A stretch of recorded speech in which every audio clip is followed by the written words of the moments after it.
This meeting is being hosted by Community Environmental Advocates Foundation. CEA is a local community group that advocates for responsible land use and environmental protection policies and actions in Nevada County. One of its projects that CEA works on is the proposed mine reopening in Idaho-Maryland. And that's the reason everyone is here tonight. And thanks again for joining us. So tonight's meeting is the fourth presentation in a new series about the impacts and implications of having an industrial mine operate in our community. The first meeting focused on air quality. The second one, we focused on wells and water. The third was a panel discussion with the filmmakers who created Rise Beyond Gold. And tonight we're going to address some of the issues that are coming up. Rise Gold has started a campaign to kind of promote the mine in the community, and they are making some claims about things that benefits that the mine will have. And so we wanted to spend some time this evening and go through a few of those and to kind of present CEA's thinking, what we've thought so far, and hopefully as an opportunity to allow people to be able to engage in conversation and dialogue with their neighbors and friends about these precise issues. Because of course it's a big question for us.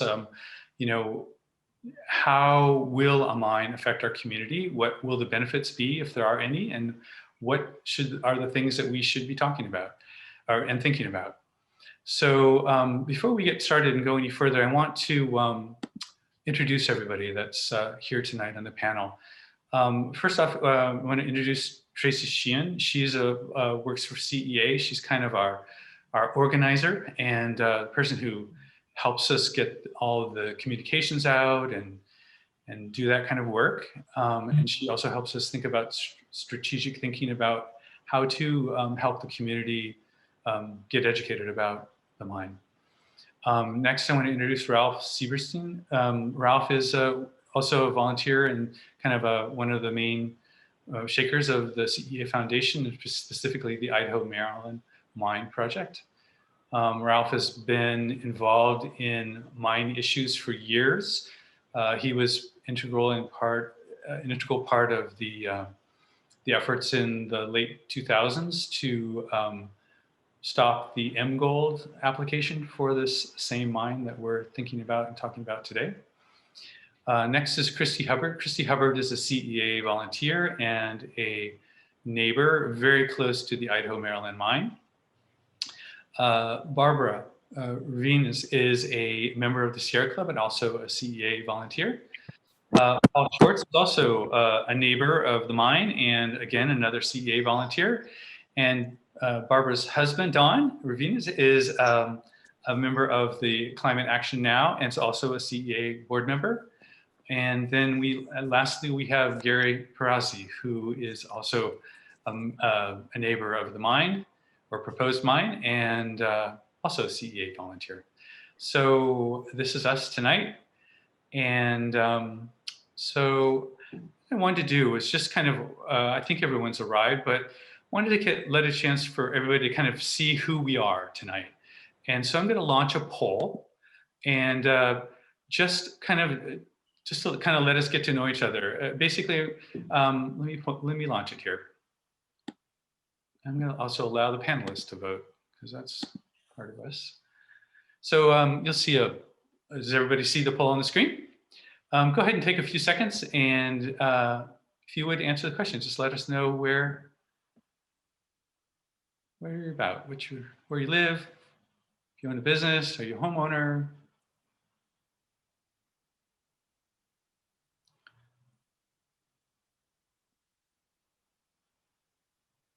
Yeah, I want to point out there's one question here. We get it all the time. If you're a homeowner, there are a lot of people who know, yes, I live in the mineral rights area, and we'll be talking about that tonight. Or I don't know if I do, and I'm really concerned. So go ahead and fill it out. Yeah.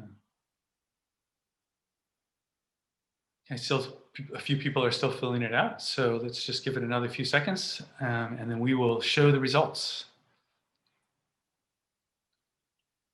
Okay, looks like things have come to a close. It looks like everyone who wants to answer is going to answer. Let me go ahead and share the poll.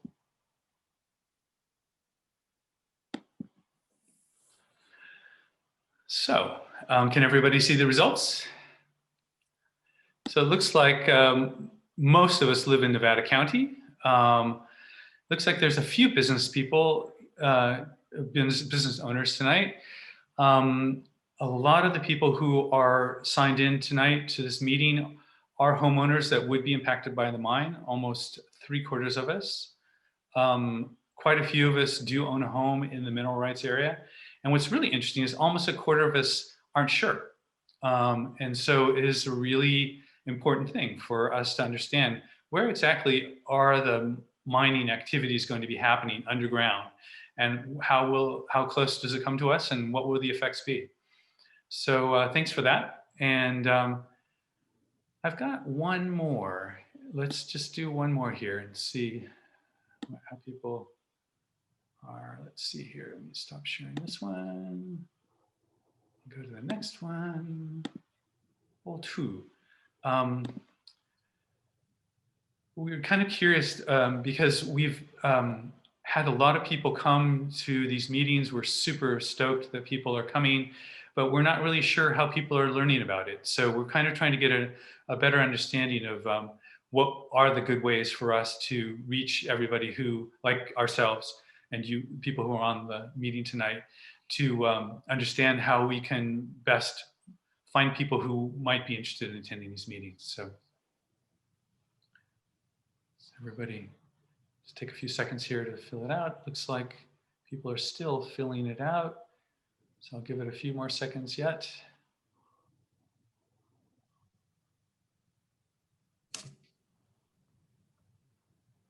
All right. Looks like we've got most people have voted. So let me end the poll and share it.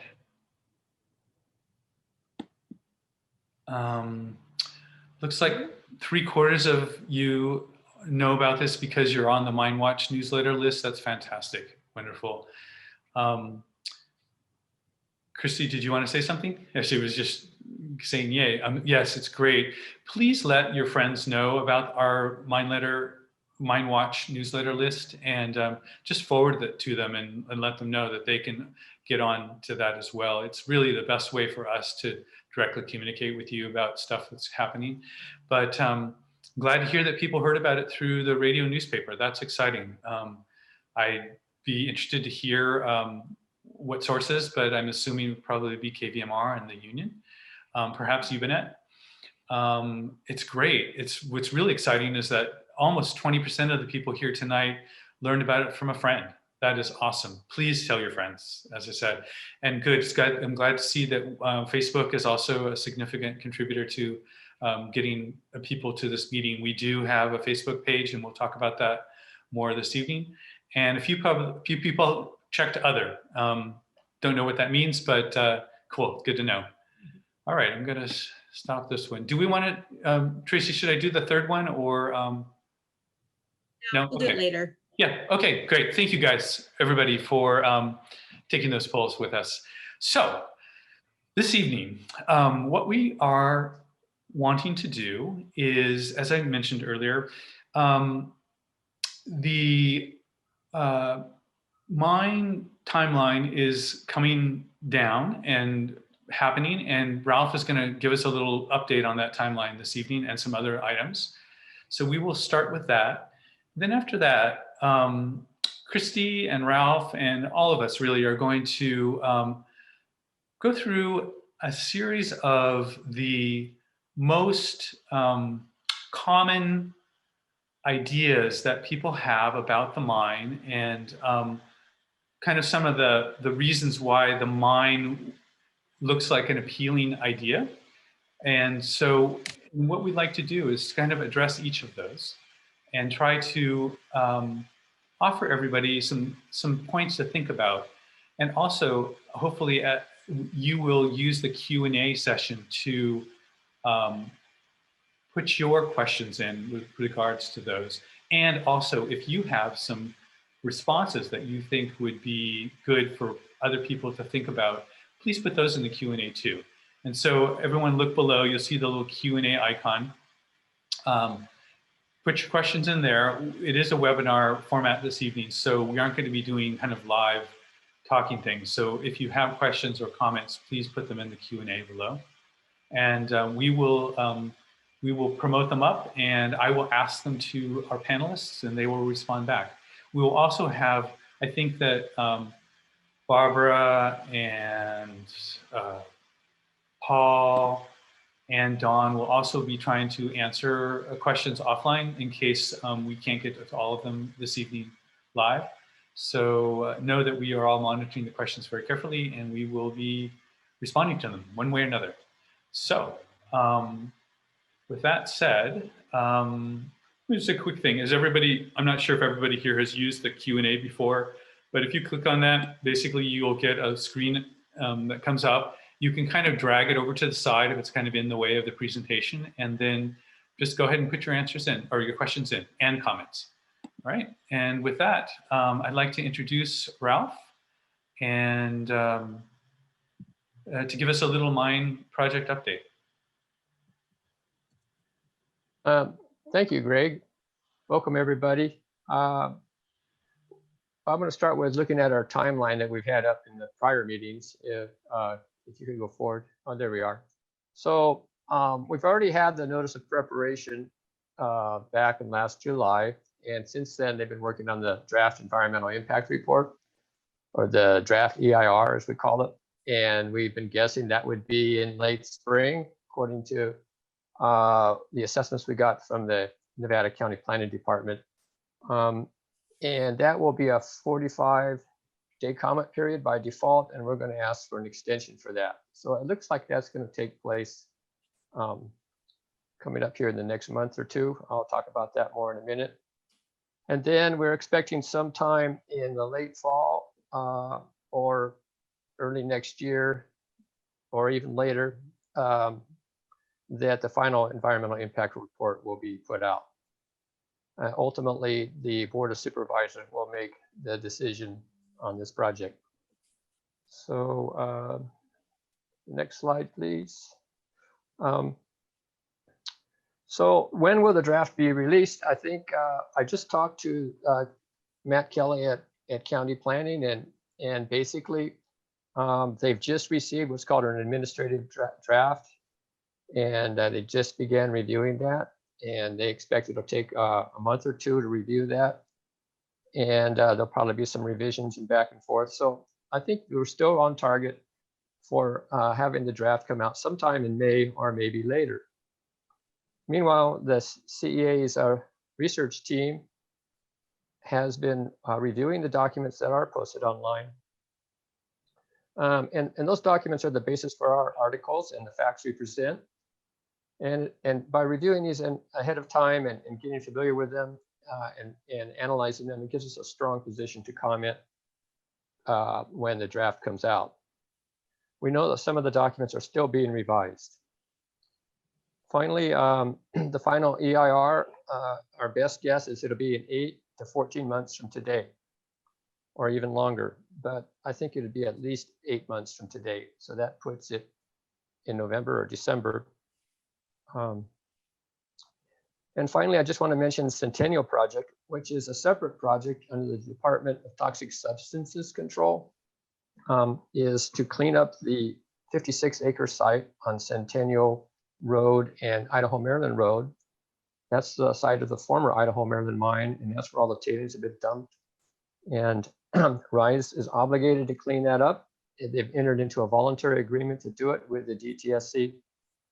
And we expect that there will be a document published very soon called the Remediation Action Plan, and that will spell out exactly how they're going to do that cleanup process. That process is entirely independent of the mine. It does not need the approval of the mine to go forward, and it will go forward whether the mine is approved or not. So that's about all I have on the project.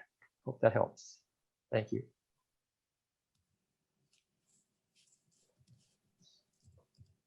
Going on. There we go.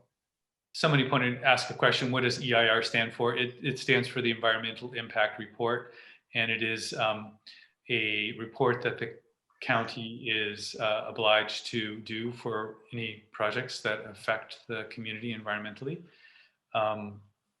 And that is what Ralph was referring to when he said ERI. Okay, EIR, excuse me. All right, so next part of this, we are going to launch into talking about the claims that Rise Gold is making for the mine and how it will impact our community. And so primarily this is going to be moderated by Christy Hubbard and Ralph Siverstein tonight. And so go ahead, Christy, if you would like to get started on that. All right. Thank you. Can you hear me okay? Okay.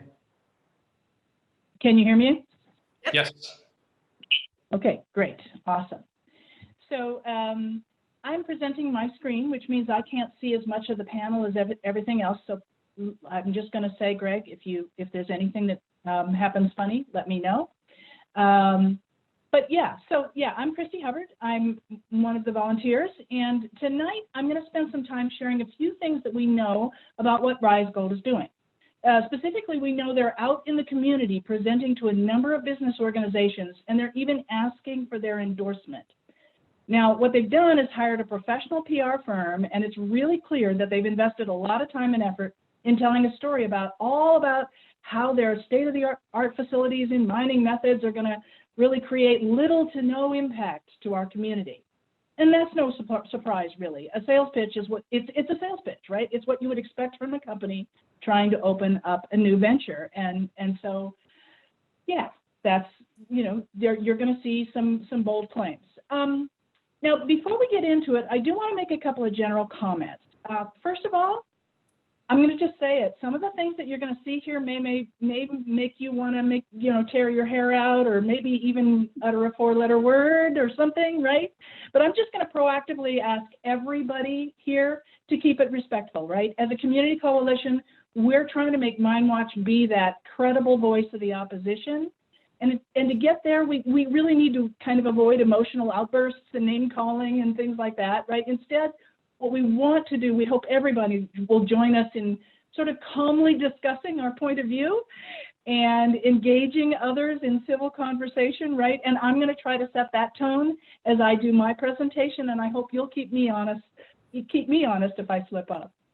The next thing I'm going to say is the information we're presenting about these the information we're sharing and the positions that we're talking about are based on a couple of things. One of them is really based on our research team's reading of all of these, permit application documents, all of this information that's available to the public. And this is also informed by knowledge of the recent presentation that Rise Gold has been sharing. And before you ask, I'm just going to say, we don't feel comfortable sharing a copy of that presentation with you because it's not ours to share. It belongs to Rise Gold. So we will be talking about what they say, but I'm not going to be showing their slides. So I just wanted to kind of get that up front. All right. So what are they up to? Well, it's really easy to understand. We all know, everybody in this community knows that gold mining is one of the most toxic industries in the country. And Rise Gold really needs to ask for this community's trust in order to proceed. So really, if you think about how are they positioning and talking about everything that they're doing, it's all a question of trust. But trust, honestly, trust is a lot to ask. It's a lot to ask of a community that's already been so profoundly impacted by its toxic legacy.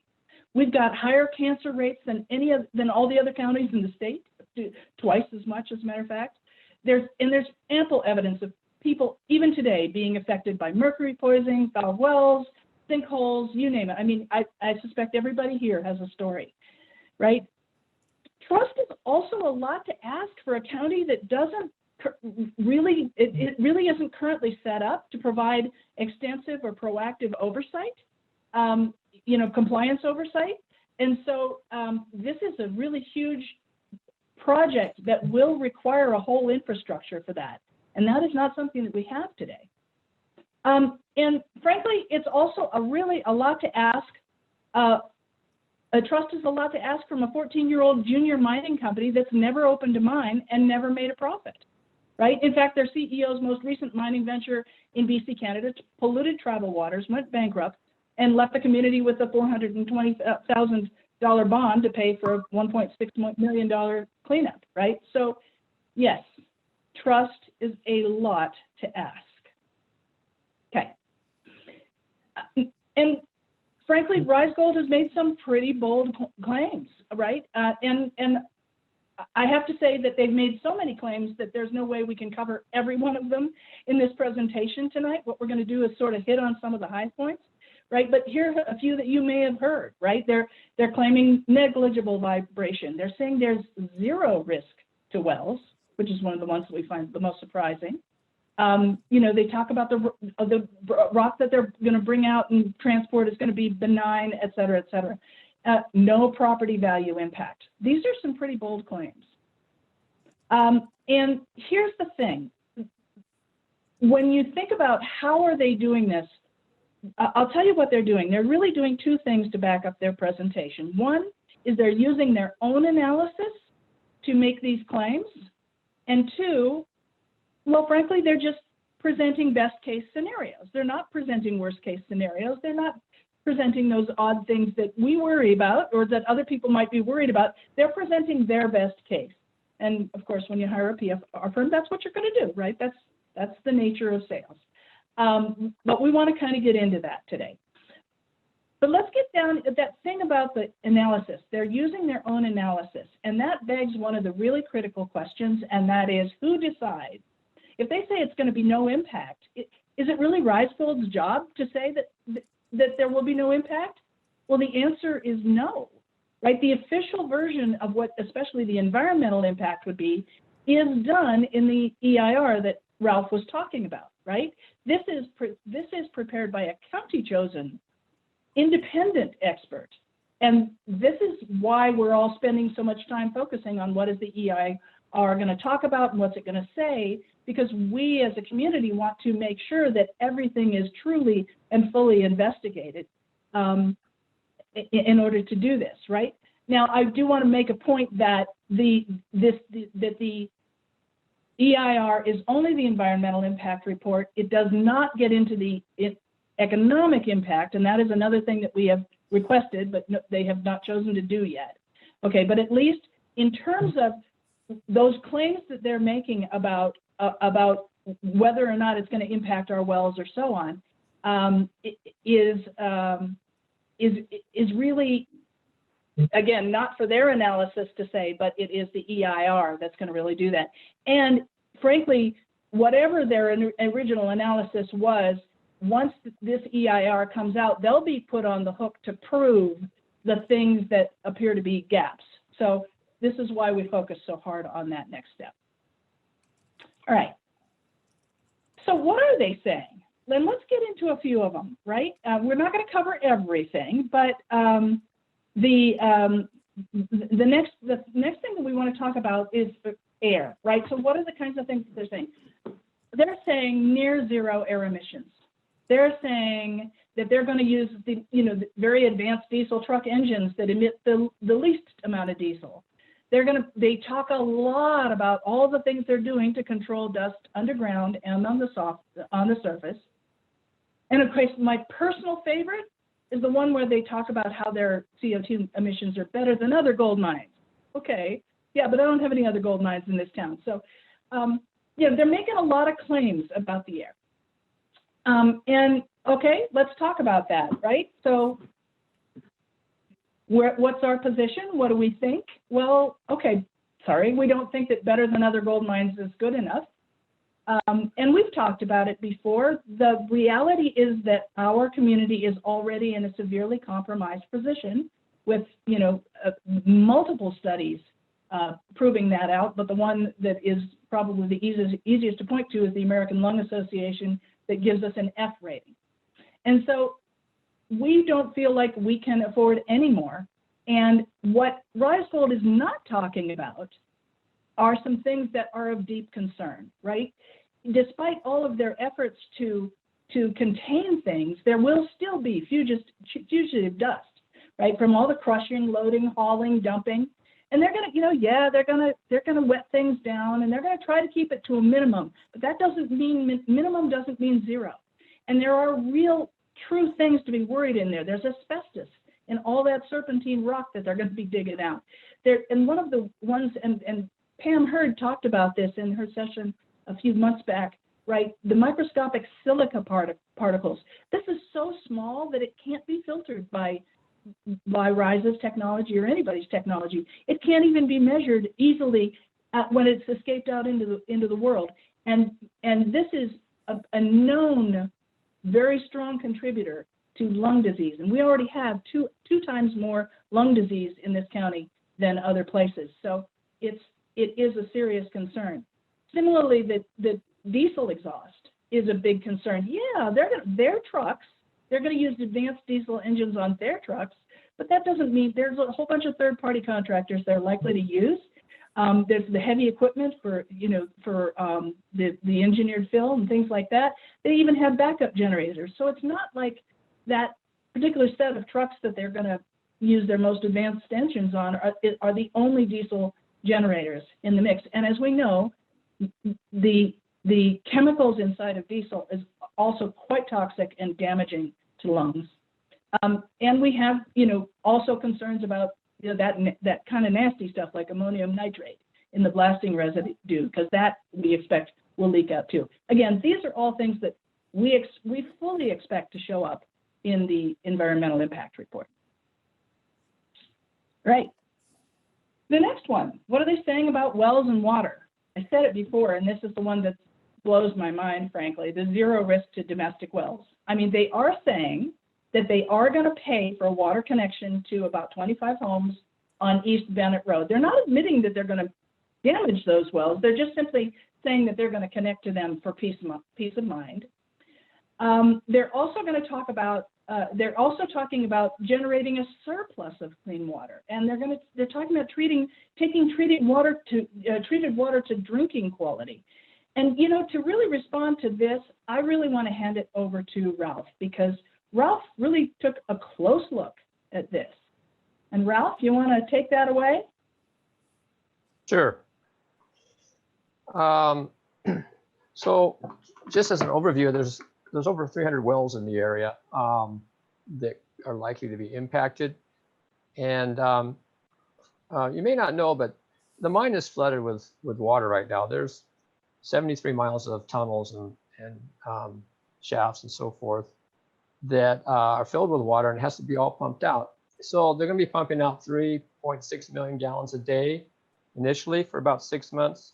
And then they'll go to a maintenance dewatering of about 1.2 million gallons per day for the next 80 years, or basically 80 years. So how does this affect wells? Well, the concern is that groundwater will drop as they dewater the mine. I mean, they dewater down several thousand feet. And so aquifers and groundwater that's poised up above the mine may become impacted. And that could reduce the output of the wells or cause them to outright fail due to lack of water. And it can also cause contamination because as they dewater, it creates a cone of depression where the water is going down the shafts and in areas where it's going underground. And that causes change in the direction of the groundwater flow, and it can move contaminants that are from old mining projects, move over into areas where they get taken up by local wells. So we've taken a really close look at the hydrology study. And we feel it's based on a lot of assumptions and unlimited data. It assumes that the rock strata is consistent throughout the area. And it assumes that the mining will only take place in a portion of the 2,800, well, over 2,000 acres of mineral rights, excuse me, all these numbers. So it's also looks at only about a third of the total time of mining operations. So we feel that it doesn't really cover enough of the subject. Also, they can't discount the possibility of fractures, faults, tunnel intercepts, or even encountering more permeable rock. They really don't have enough data points. And even with all that uncertainty, they still predict that there'll be 152 wells that'll have a 1 to 10 foot drop. So you might be a well owner that maybe only has a couple of feet to spare when the drought comes along, and having your well drop even 1 foot could be a make or break deal. To me, that says there's considerable risk. Well, let's talk about water depletion. Rice Gold says, quote, "We generate a surplus of drinking water, and the treated water will be to drinking water quality." Well, the reality is, according to their documents, they'll be using 123,000 gallons a day. In their documents, it states that creek flows will be reduced, both Wolf Creek and South Fork of Wolf Creek. The flows will be reduced.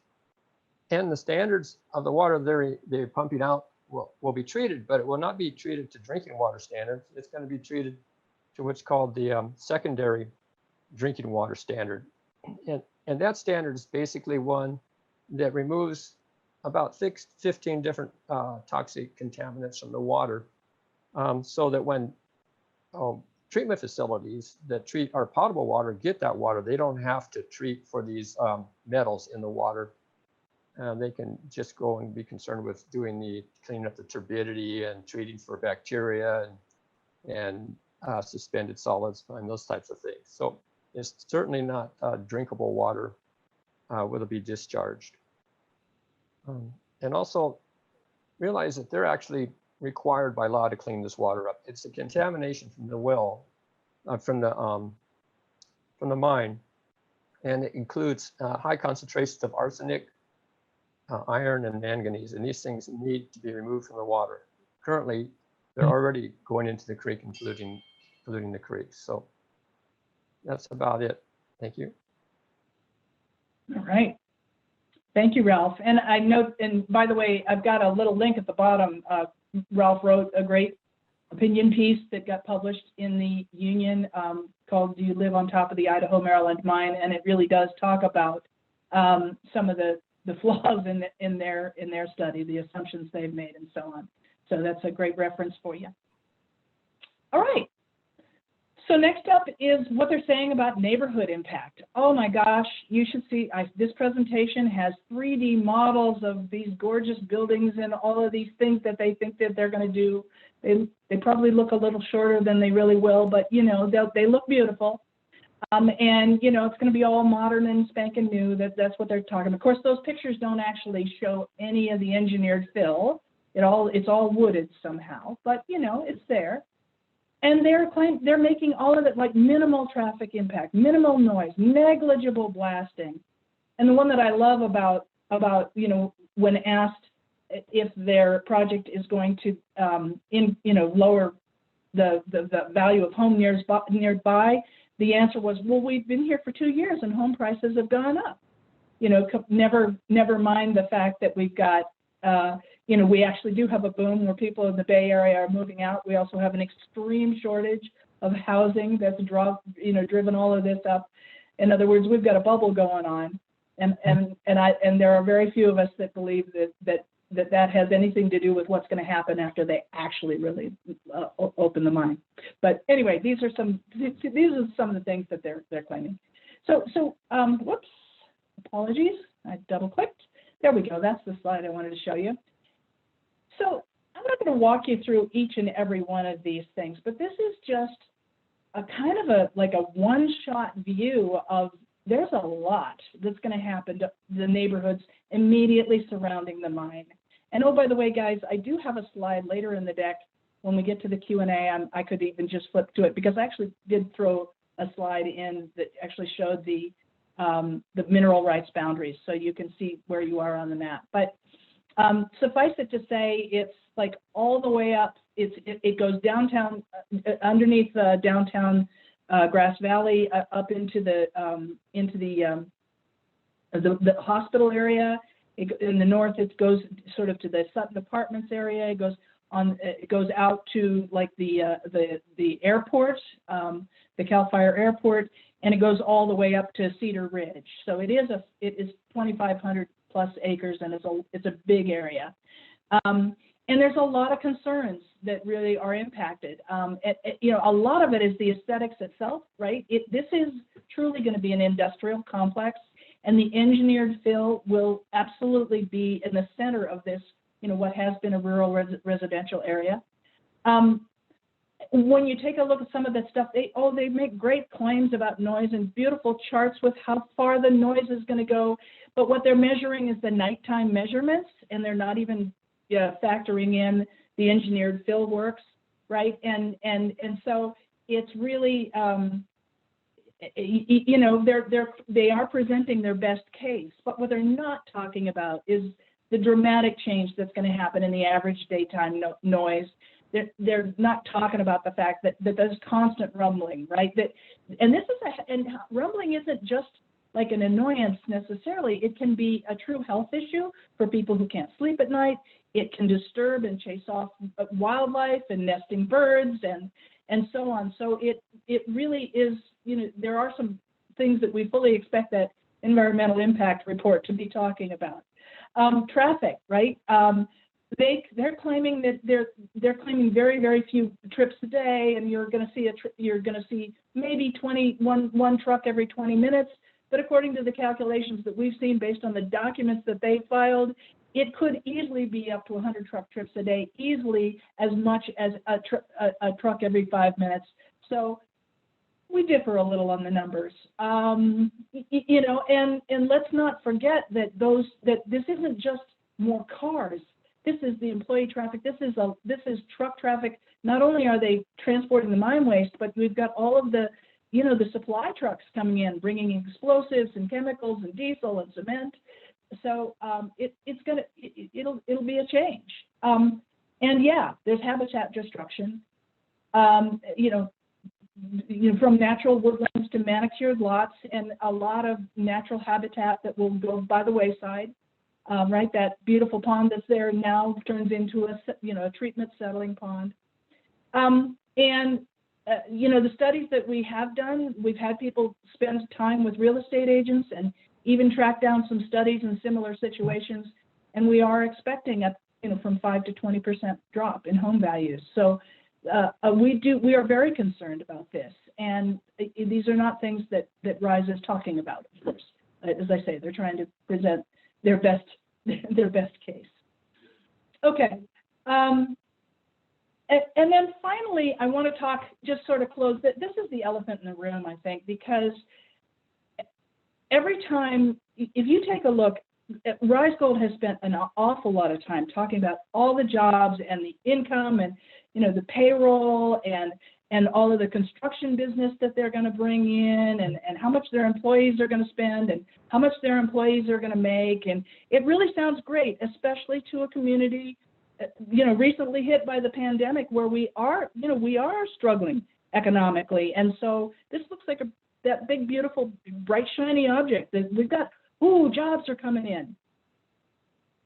But there's the thing, right? And actually, just a moment. So there actually are a lot of things that we could say about this, and truthfully, we could tear apart a lot of their claims too. I mean, the examples, we have a lot of questions about things like how many of the employees would be hired locally, how many years would it take, or if they would ever get to that full employment of 312 people. Whether this business will hurt other businesses like hospitals or tourism or tech businesses that rely on very sensitive technical machinery, right? And we're not even talking about where in the world they're going to house all those brand new employees when we have zero availability to speak of right now. So there's a whole bunch of hairball questions in the middle of their claims of growth. But what we do know is that there was an economic study done on the previous attempt to open the mine. And when back in the days of M Gold, they did an economic study, and believe it or not, that study was done with a project that had quite a few bit more jobs, right? And what they ultimately concluded on that economic study was that the county's general, if they just followed the county's general development plan, rather than opening the mine, they would actually yield a greater economic growth that way than opening the mine. And that project, like I say, promised even more jobs and even included a second revenue stream from a tile factory that they wanted to build too. So yeah, there's a lot that we could spend a lot of time challenging their claims, but in the end, what I really want to leave you with is because it really comes down to something a lot simpler than that. We all agree that we want economic growth, but the truth is virtually any other new company could provide the exact same benefits. You know, people and, you know, the job income and how much they spend in the community and new construction, all of those are things that are literally almost any business could bring to our community. But none of those businesses are gold mining. And that's the problem. Gold mining is one of the most toxic businesses on the earth. And it puts all of our critical resources at risk: air, wells, water, power, habitat, right? And I didn't even talk about power tonight, but you know, they're projecting to use effectively 12% of what the county uses every single year, right? So not only does that put our power grid at risk, but it also completely erases all of those greenhouse gas emission goals that the state is, and you know, the government is holding us accountable to. So these are some really big concerns. And you know, fundamentally the belief here is that yes, of course we want new jobs, but you know, but not a gold mine, please, because that's really kind of the risk that we're facing here. All right. So with that, I'll just come back to this trust slide. This really is a discussion about trust. If as we try to hold this conversation with the community, again, we want to be respectful. We do want to engage in a conversation, ask questions, be interactive, but sometimes arguing this point or that point is not really the most important thing. Sometimes it really does come down to a fundamental issue, and that in this case, it really is an issue of trust. Is it a company that we trust? Is our county set up to do the kind of oversight that would really protect us? And truly, you know, can we afford to do this to our own health again? Because we're already suffering from the impacts of the past. All right, so with that, I'm going to pass it over to Tracy, and then I'm sure there's plenty of questions, and we will get to those. Oh, wait, Tracy, do you mind if I just do a quick flip as long as I'm here? Just a moment. A lot of people brought up that question about, do I live over the mine? So let me just do it super fast. This is the mineral rights area map. You can see the hospital is right up here. This orange borderline is the mineral rights area. And you can see it goes down in under downtown Grass Valley. Wow, I can't say that word, Grass Valley. And the Centennial site is really not far from that. The Sutton Apartments here, the airport over here, all the way out to here, right? Well into Cedar Ridge as well. So even though they're above ground is the red line, their ability to mine under our feet up to within 200 feet of the surface is granted as part of this project. And that does impact a lot of parcels. There are 900 parcels immediately within that orange boundary, and then there's another 900 within 1,000 feet of that. And the same, and 300 wells within that same range. So it does impact a lot of us. All right, so with that, I'm just going to flip back to Miss Tracy. Yay. Tracy, are you there? I'm here. Can you hear me? Oh, that's right. You can't see me. I can. Extra panel. Hi, everyone. I'm Tracy Sheehan. If I haven't met you yet, I really look forward to meeting you, hopefully in person at some point. I will tell you, I've been doing a lot of outreach on this issue, and I think I've spoken to a few of you. I recognize so many names here. And I want to start off by saying that despite what's happening with COVID, I think it's really been, in a way, a blessing to the beginning of our effort here. One reason why is because of nights like tonight. Tonight we had, at some point, we had almost 80 people on. Last month, we had 155 people on. And this is happening each month where new people get on, they learn about what's going on. And so we're growing our ranks. And this wouldn't have happened in this way if it weren't for COVID. So I'm going to say that's the silver lining tonight. In the last 6 months, we've grown our list to almost about 1,000 people. That's huge. We have a great website. If you haven't seen it, please go to it. And that's all Christy. Everyone give a thumbs up to Christy for that website. It's great.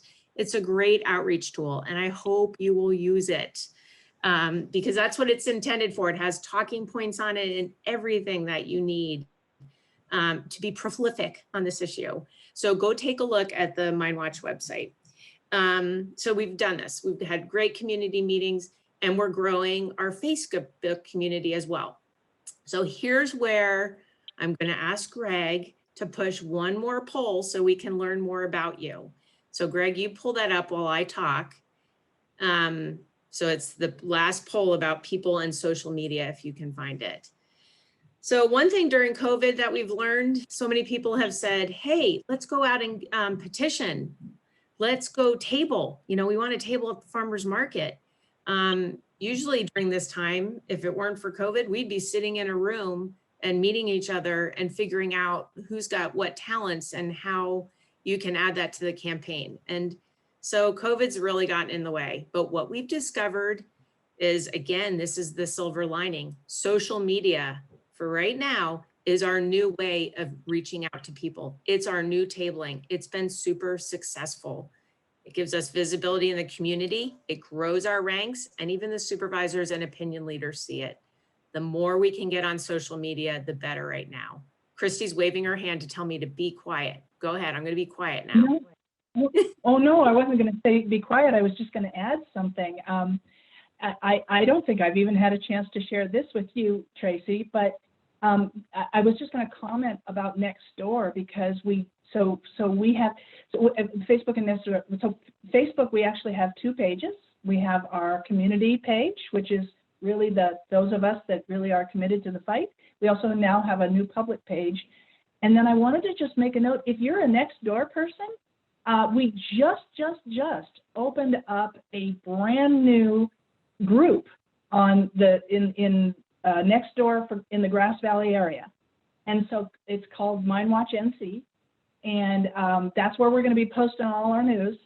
So if you haven't started on that one yet, please do. So back to you, Tracy. Okay, thank you. So the poll results are in. I kind of like talking through poll results. Not good with quiet. I keep talking.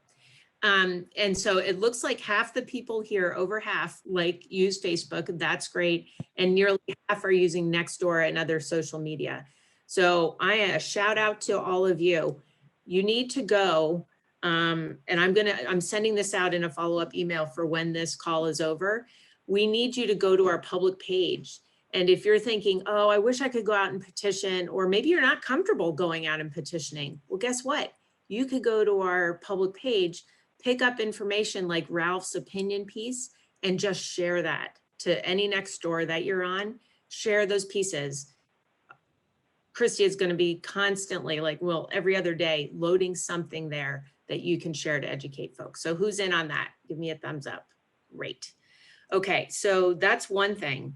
What else we've done so far is, do you want to move on to the next slide actually? Is so far this year, besides growing our ranks, the other thing we've done is launched a petition. So I think we have about 450 petition signatures so far. If you haven't done that, please sign it. But more importantly, get your family and friends to sign it. Right now, before the DEIR comes out, that big public report, in the next 2 months, we want to grow our ranks more. So when that report hits the public, we are going to have over 1,000 people networked together, and then we can have a training on how to write comments, etc. But right now, we have to build our list. Okay, so now my next thing is I want to give a shout out to everybody who's been active. So who's in charge of the slides? Back up one, please. while you're backing up that slide, I want everybody on our call here to show your MineWatch pin. Christy's wearing it. Barb, raise it up. Okay, so a shout out to Heidi Zimmerman. We love you, Heidi. Heidi put together these. Heidi put together these pins and they're wonderful. You can get your own. Just go to our website and Ray Briers is on here somewhere. Ray is in charge of mailing them out. And you'll get yours in the mail. When it's time to go to the county supervisors, you can wear yours. Another shout out to so many people who have made comments at the Board of Supervisors meetings. You may not know, but the supervisors meet twice a month. And the bottom line here is they are the final decision makers on this project. I hear this all the time. It's in the Q&A. People are saying, really, what's the bottom line here? Well, the bottom line is the Board of Supervisors. There's 5 supervisors and it takes 3 of them to decide to have the majority, whether to have the project or not. So that's the key. So go and make comments at the Board of Supervisors, and all these folks have done it that are listed here. And they were smart. Not only did they make their comments, then they submitted those as letters to the editor in the union. So make sure you can write a comment, but then you can also submit them. So a shout out to everyone here. Heidi again. And Tony Loria, I don't know if you're on tonight, but Tony has done such a wonderful job. I think he's commenting at every single meeting. So thank you, Tony. We really appreciate it. Okay, so I'm going to wrap up now with some things that you can do right now. So let's go back to the next slide. All right, we have just about 80 people on right now. So now you're going to hear, this is what we need to do for the next month and focus our time, knowing that we're 2 months away from the DEIR coming out, those public documents. First of all, if you're new, you can learn more about this. Last month we did the Rise Beyond Gold movie. Go check out that movie. It's 13 minutes long. You could pass that out on Facebook and to your social media. That tends to get a lot of people pulled in. We have a great website, as I've mentioned. And then the other part is that Nevada County has a project website. If you really want to dig deep on these documents, that's the place to go. And the county is also going to have a training on what to look for in these types of documents. And that's something we'll be sending out. And I think we're considering whether we'll be having some kind of orientation and training on how to learn how to make comments. Second thing is, let's translate your concern into action. And you can do that tonight. Sign the petition, go look for it on Go Petition, and I'll be sending that out after this meeting. Comment at the supervisors meetings. They're the 2nd and 4th Tuesday of the month at 9 o'clock. Ask yourself, when are you going to make a comment at the supervisor meeting? Follow us on Facebook.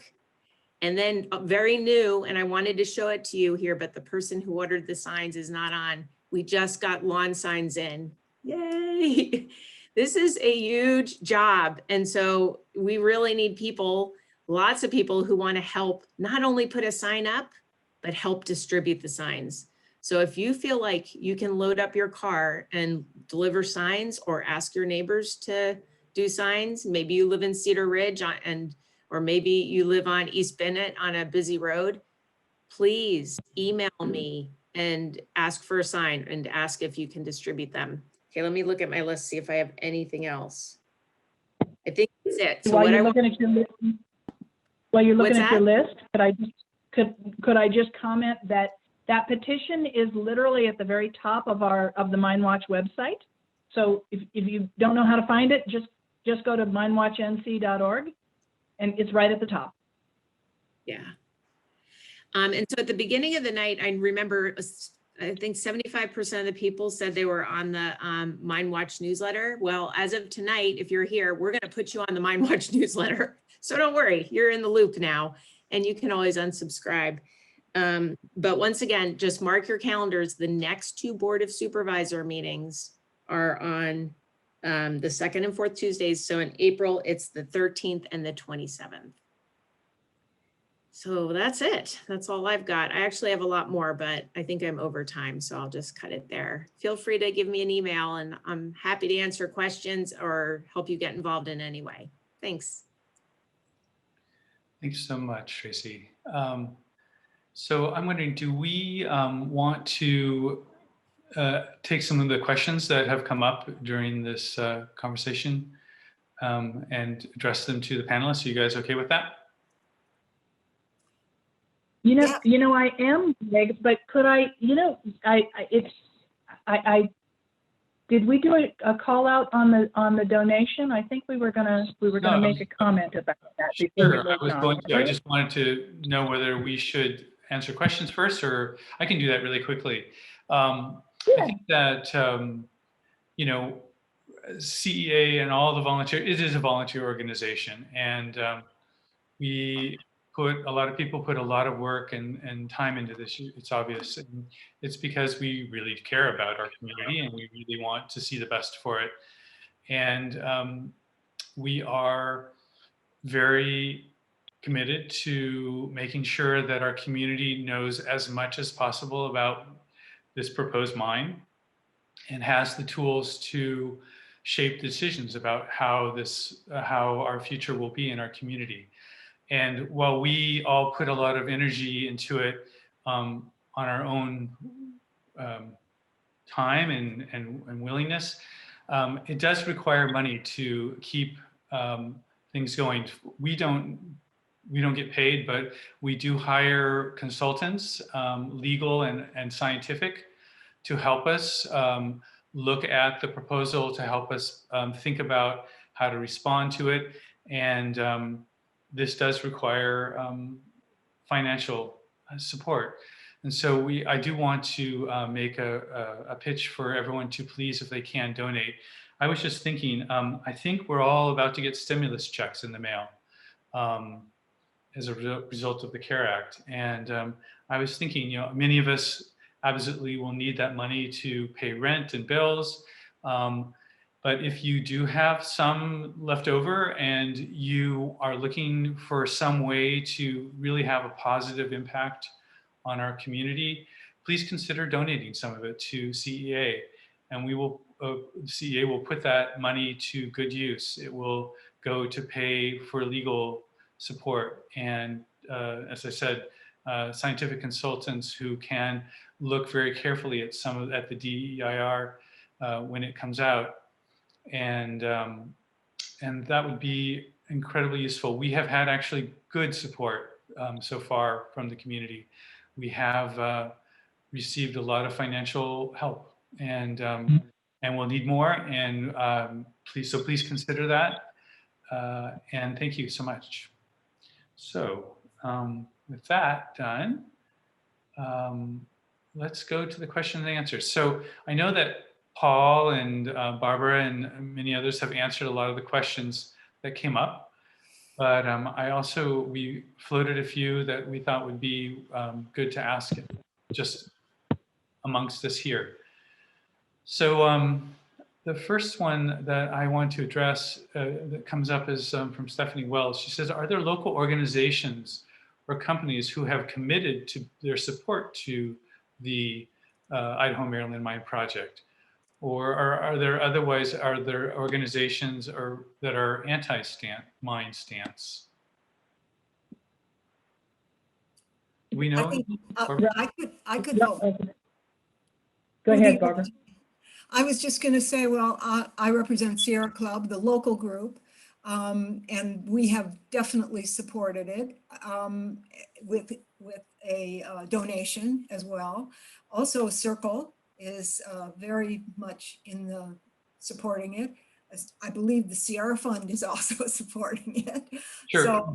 So there are a number of our environmental organizations that are supporting it. I think the question was actually the opposite. Like, are there local organizations and companies who have committed their support to the Rise project? No, not Sierra Club, not Sierra Fund, and not Circle. Oh, I'm sorry. Yeah. Somebody did ask earlier. One of the questions was, are there local groups who are supporting this? So. Christy, go ahead. Greg. Yeah, I was just going to say, at this point in time, we have not gotten any reports of any businesses that have endorsed Rise Gold. That to the best of my knowledge, what we have seen is sort of some interesting results, because we've had organizations reach out to us and say, well, we saw this Rise Gold presentation. We'd like to hear something from you. And so far they're saying, well, we're not actually going to commit one way or the other. right? We just want to learn. So I question how many endorsements they're really going to get, but we'll see. It's early going. Okay. And kind of a tangential or similar to this question I just asked, do we know which of the county supervisors are in support of this project? Again, Ralph, I do you don't want to take believe that one? anybody has committed to be in favor of the project or against it. They are learning what they can about it, and people going before them and speaking to them is a very, very good thing to do, so that it's still on their radar. And because it is going to be coming before them in another 2 months or so. I would add that generally they don't like to come out in a position on a project like this until they've had actually all the facts put before them in the form of the environmental study and the project info. And so they usually refrain from taking a position. But I do know that they're very interested in it. It's a huge issue. Thanks. Here's a question that comes from Marianne. She's asking, she said, mining within 200 feet of the surface level puts them very likely out of bedrock into soil. And I don't know if that's true or not, but the question is the EIR covering this level so close to the surface? In other words, yeah, and many property owners may believe that they have rights to levels based on lower levels than 200 feet when they purchase property. Is there any analysis of what may have been in previous contracts of purchase of property and the rights to what levels below ground level?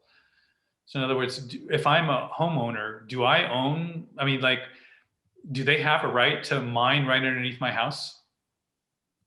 The short answer is yes. If they own the mineral rights, they generally go to within 200 feet of the surface.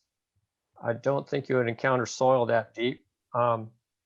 And the EIR should definitely analyze all the possible impacts of them mining in anywhere that they can legally mine.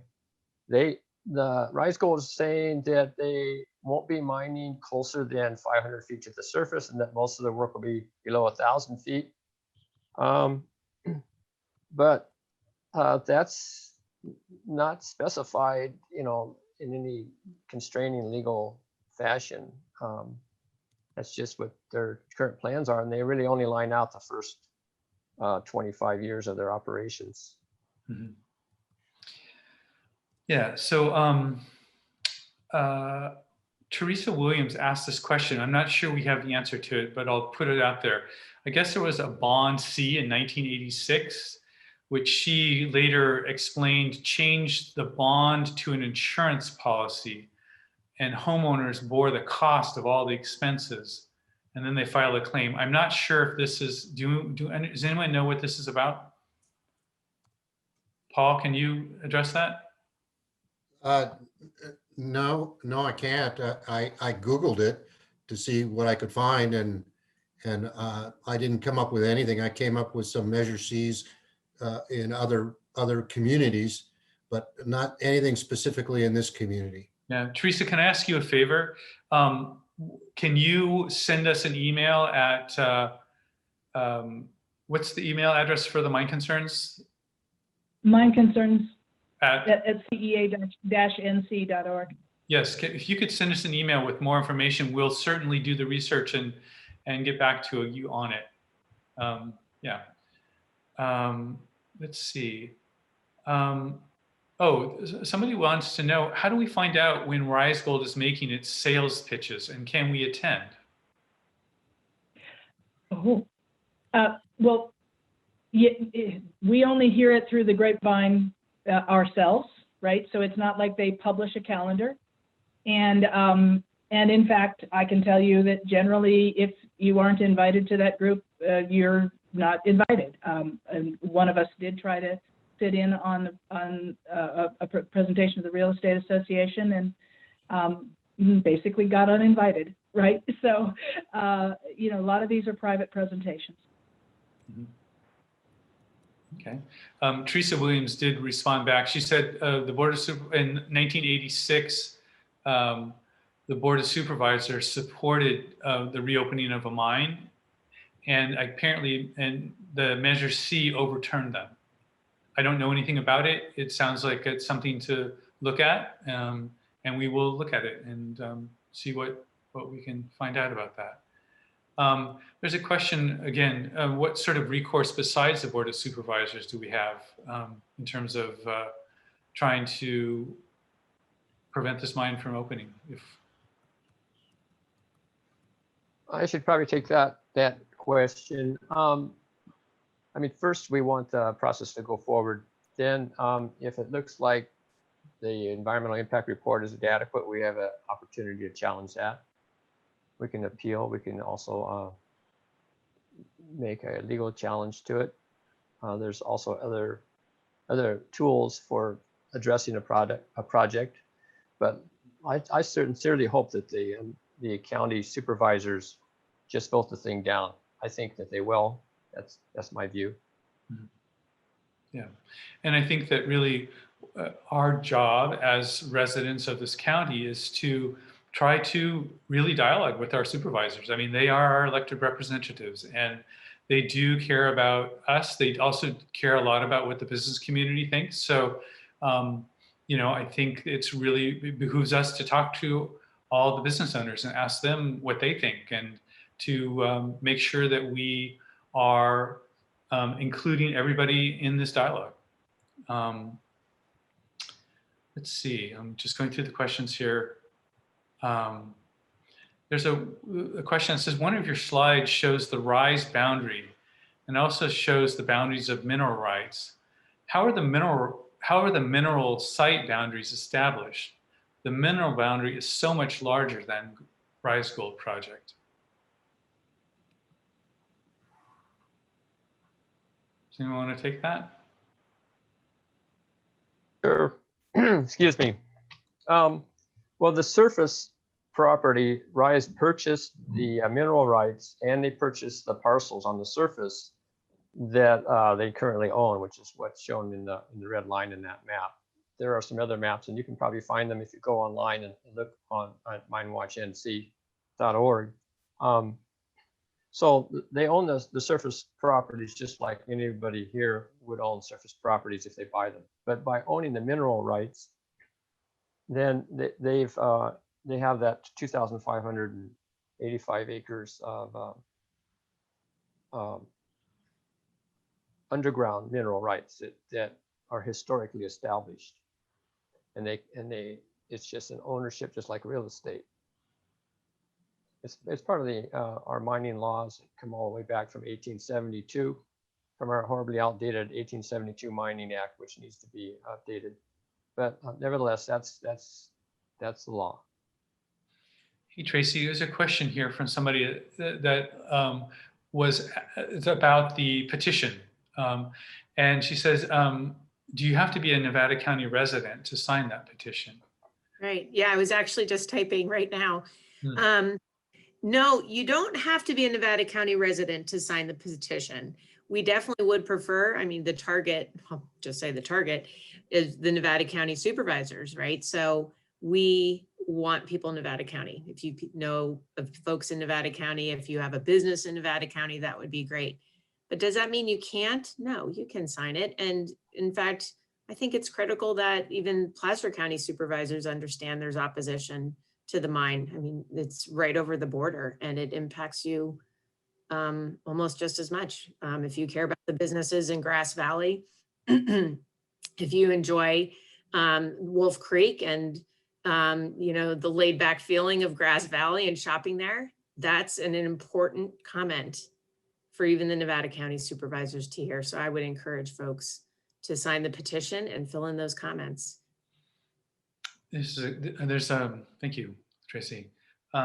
There's a comment from Gary, and he says, although you want to have accurate, non-hysterical PR, or you know, but he said, but the world has changed, and that means that you must create a campaign that is a bit more emotional, that the supervisors will respond to emotions. I'm not sure. Maybe it's a question. I think that we, as CEA, are really trying to stay as factual and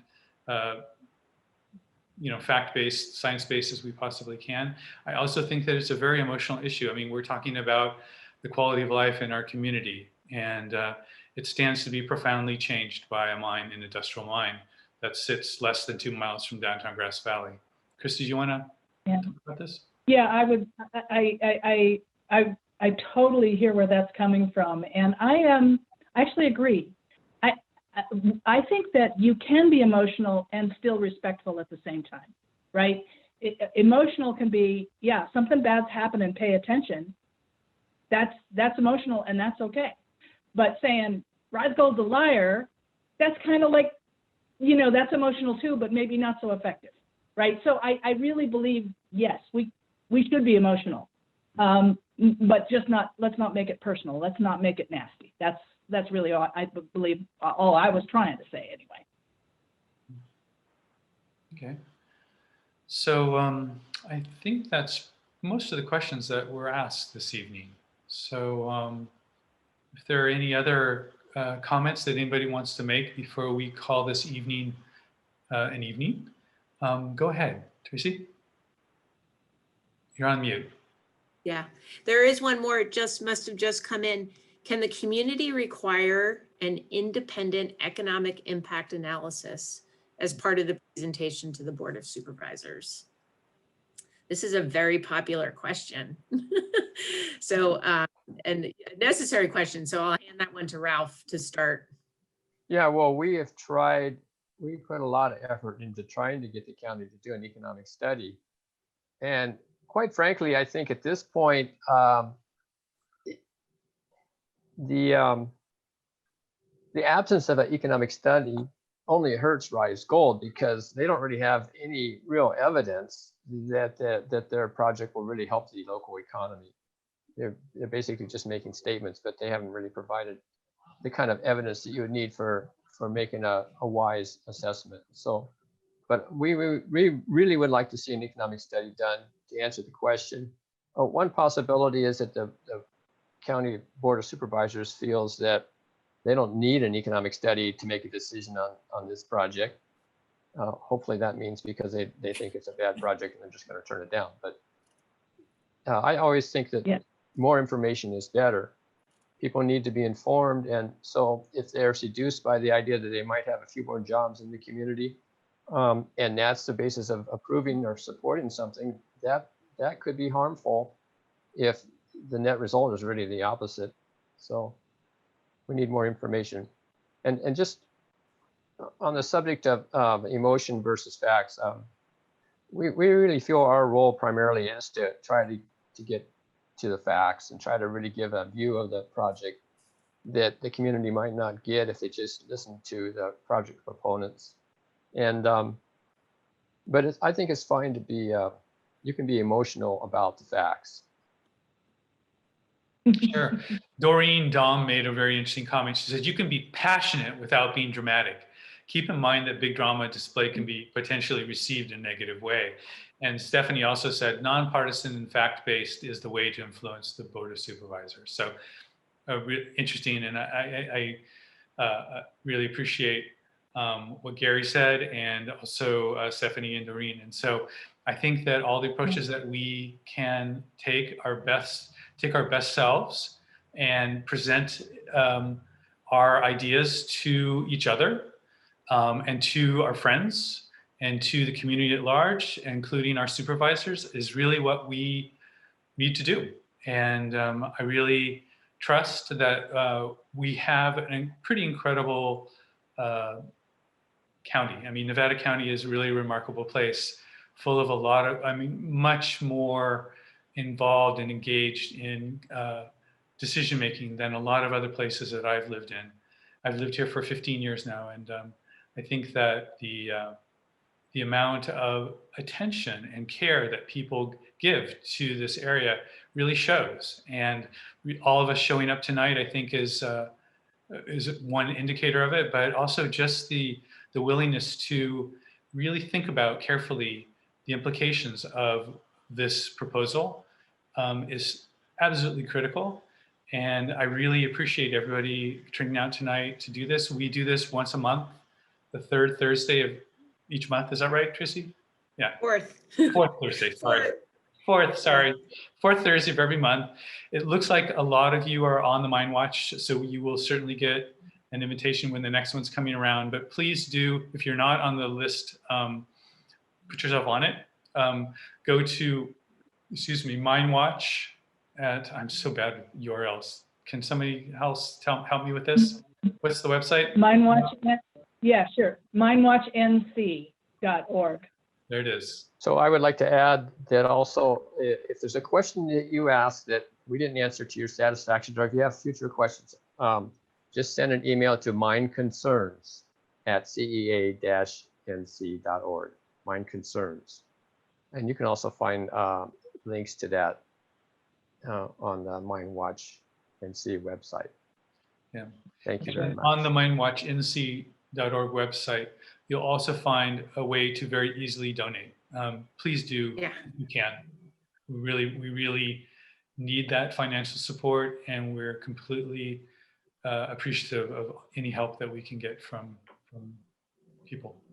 So, anything else that people want to say before we say goodnight? Well, are we going to, I think we have one last poll to do, right? Oh, yes. We thank do. you. We have, Oh, Okay, here, this is our last poll. Let's see here. Let me pull it up here. we want to know how we did. Yes. It's an anonymous oh, poll. Can you give us some feedback? Give us some feedback. This is an anonymous poll. So just click. No, you don't have to wait to see the results because you don't get to. Okay. Excellent. Good. I have suggestions to make. I was okay. I have lots of suggestions to make. Or finally, I'm actually Rise Gold. I support the mine and knew I wasn't going to like this, but just wanted to hear what you had to say. Just like you want to hear what they have to say. They're sitting here tonight too. So fill that on out. And we really appreciate your feedback, and we really appreciate you coming tonight. Thank you.